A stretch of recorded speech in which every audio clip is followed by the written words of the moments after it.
এই মাহি, আমার ব্যাগটা নিয়ে আসো, আমার লেট হয়ে যাচ্ছে তো।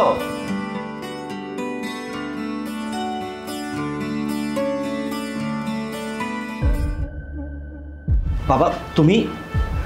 ও আমি তোর সাথে হাসা কথাই কইছে। মেলা বড় দালান, দেখতে কি সুন্দর লাগতাছে। বাবা তুই কেমন আছো?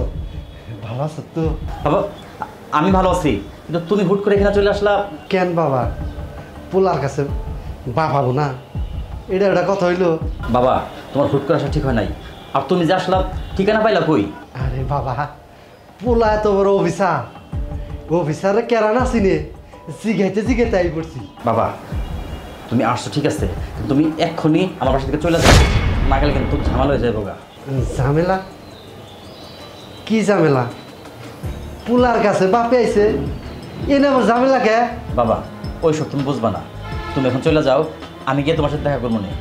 আরে দেখা করবি করবি করে তো কয়েক বছর ধরে যাসি নে। তোর বাপ মার কথা মনে পড়ে না রে? বাবা তোমার যেন কী দিয়ে বুঝামো, বুঝাইতে পারতেছি না, তুমি এখান থেকে চলে যাও। ভাবজান, আমার এই বিন্টির সাথে ব্যথাটা বাড়ছে, আমি চিন্তা করে আইছি বাপজানের এনে থাকমু কয়দিন, বেড়ামু, তারপর অপারেশন করে সুস্থ হয়ে তারপর যাবো।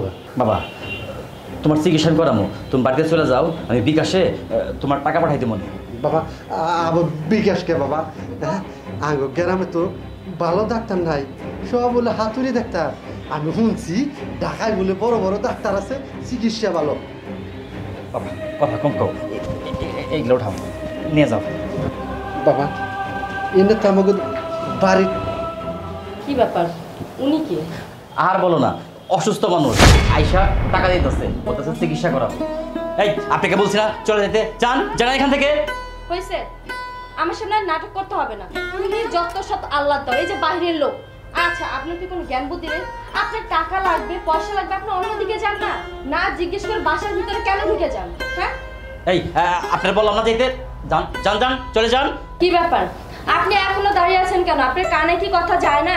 হ্যাঁ বের হন এখান থেকে এখনো। আচ্ছা তুমি চুপ করো, এই বেরোন বেরোন, আর যান যান এখান থেকে, যত সব যান। কাজের লোকে সাইজ চালু করতেছি, যে কেউ এসে কলিং বেল দিলে কি করে গেটটা খুলে দেয়, চেনা নেই জানা নেই। আরে যে তুমি অফিসে যাও, আমি এদিক সামলাচ্ছি। আচ্ছা ঠিক আছে, তুমি শান্ত হও, আমি অফিসে গেলাম। যাও।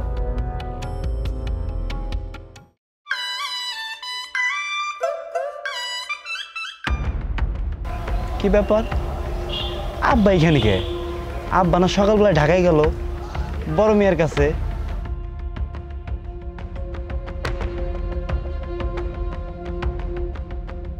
আব্বা তুমি না সকালবেলায় ঢাকায় গেলা বড় মেয়ের কাছে, আয় পড়ছো কে? বাবা রে, আমরা তো গ্রামের মানুষ, শহরে থাকার অভ্যাস নাই, তাই গ্রামের মানুষ গ্রামে চলে এলাম। আব্বা তুমি আমার মিথ্যা বুঝ দিও না, বড় মেয়ে তোমার গা ধাক্কা দিয়ে বের করে দিছে, তুমি আমার হেডা কও। শোনো আমি তোমার বারবার কইছিলাম যাওয়ার দরকার নাই, তুমি তো আমার কথা শুনলাই না, আর তুমি আমার মিথ্যা বুঝ দিতেছো। বাবা রে, ও যে শহরে যাই এত পাল্টে যাব আমি কখনো ভাবি নাই রে। আমি দিনের পর দিন পরিশ্রম করে সব কিছু বিসর্জন দিয়ে ওরে আমি লেখাপড়া করাইছি, তোরে তো লেখাপড়া করাইতে পারি নাই। হ্যাঁ, এই শহরের মেয়ে বিয়া করে তারই সামনে আমারে অপমান করছে। আমি বলে চিকিৎসার জন্য তার কাছে সাহায্য চাইতে গেছিলাম। আব্বা এসব কথা বাদ দাও, যেখানে আমি যাই অপমান হয়ে আইছি আমি জানি ওইখানে তুমি গেলে তুমি অপমান হইবে, তার জন্য আমি তোমার বারবার নিষেধ করছি বড় মেয়ের কাছে যাওয়ার দরকার নাই। তুমি আমার কোনো কথাই শুনলা না, তুমি বড় মুখ করে কইলা যে না আমার পোলার আমি এত লেখাপড়া করাইছি, আমার পোলা আমার ফিরিয়ে দিব না। কিন্তু দেখো আমার কথা সত্যি হলো। আর শোনো, তুমি তোমার এই অ্যাপেন্ডিসাইডের ব্যথা নিয়ে কোনো চিন্তা করবা না, অপারেশন আমি করামু, সেন দিয়ে আমি যা চালাইতাম দরকার বলে এখন দিয়ে ডাবল চালামু, তারপরে তোমার অপারেশন আমিই করবো। আর একটা কথা কই মনে রাখো, আজকে থেকে মনে করবা তোমার ওই শিক্ষিত বলে মরে গেছে, তোমার এই অশিক্ষিত বলে আছে। আহো আমার লগে, দাও ব্যাগ, আহো।